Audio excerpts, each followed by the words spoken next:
Hello, today I'll show you how to install and configure a Panasonic TDA 100D PABX in an easy way.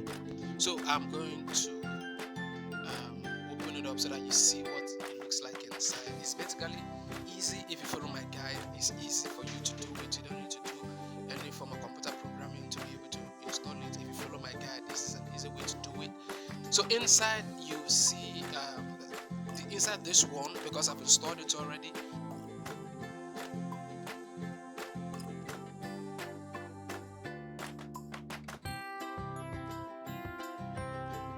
Off camera because I was finding it hard positioning the camera.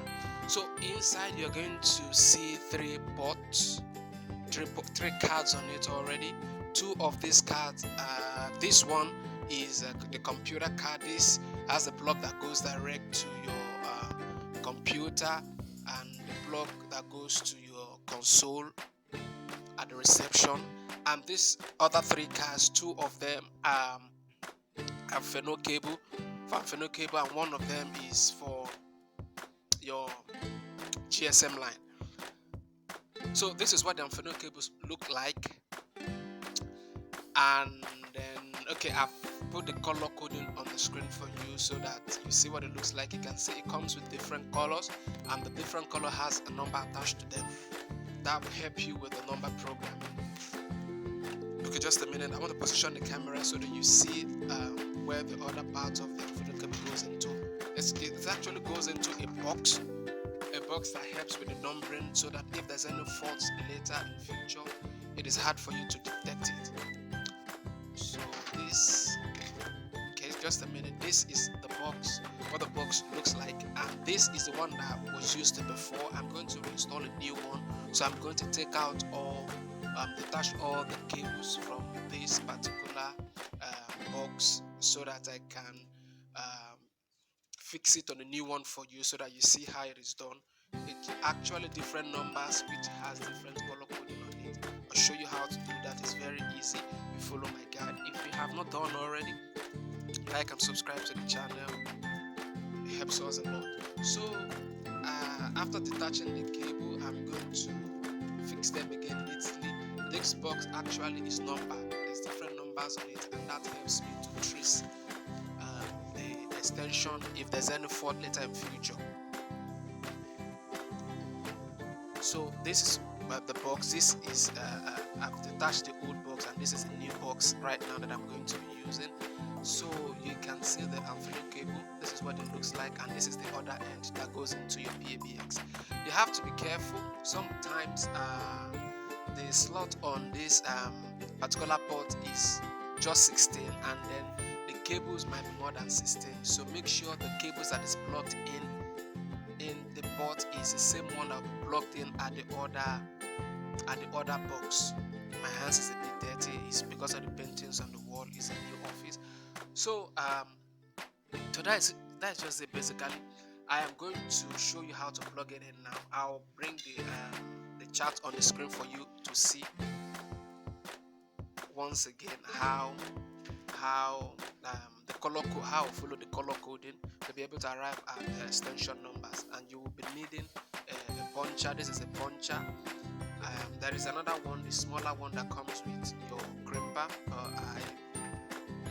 Each of them works, but I just prefer to use the other one, or you can use any one you want. So this is actually the Amphino cable with different colors. You can see the colors. It is plugged in 2 by 2 into each of the port.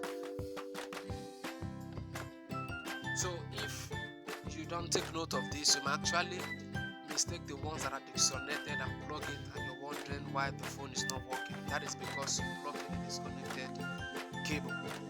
So I am going to trace out this cable. The first cable you can see from the chart is blue white. Blue white is actually the first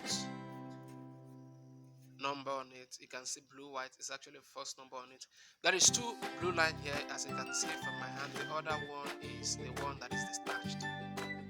The other one is the one that is detached from the it's detached from the plug. So So I'm trying to locate which of them is detached, but I'll find out. I'll just plug the two in, and then the one that has pink is the one that is connected, while I'll just remove the other one. So I am going to straighten this out now, and I'm going to plug it in. And this configuration is very easy. You don't need a computer programming for this one, so you just basically plug and play. So far you follow the chart, and then you're going to get your numbers right. The connections on the wall of the office has been done already to each of the offices. So what I'm doing right now is the second phase of installation, which is the PABX area, which is actually the one that is a bit complicated. The other one is a bit easy. I'll assume that you've done that already. So the two cables I'm confused about is the two right. One of them is detached and the other one is connected. So I want to find out which of them is detached and which of them is connected. So I'm going to plug the two in. I'm going to plug the two in and then connect it. Whichever one doesn't have a ping is going to be disconnected. That is the one that is not connected to the Amphenol cable plug. You can see this line here. It makes your work a bit neater. So if you pass the wire through this slot here, your work comes out very, very neat. So with the puncher, I'm going to gently punch it in. Check the puncher positioning so that you don't break the plastic of the box. So I'm going to gently punch it in one by one.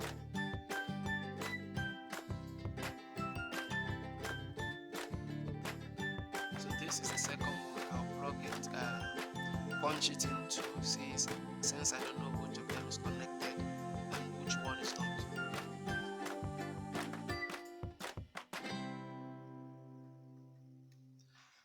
So like I said earlier, this is this particular configuration can also work with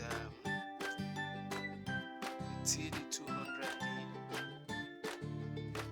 Just follow the configuration. If you have any issues or questions, you can just hit me up in the comment section. I'll respond to you. I'll give you a guide. So I've been able to fix all of them. You can see how neat it is. And it is easy for me to trace if there's any fault or error. Tomorrow, it is very easy for me to be able to trace it all out. So that is it for this one. Then the Amphenol cable will be plugged on the PABX. So I'm going to take it over to the PABX and I'm going to plug it in now. So I'm back at the PABX right now. You can see it is off, it is on now. That is the off and on switch. You can see the three cards that are plugged in. Yeah, so the other end of the cables, the one that came from the other offices, are plugged in now. So I will try to rearrange it to make it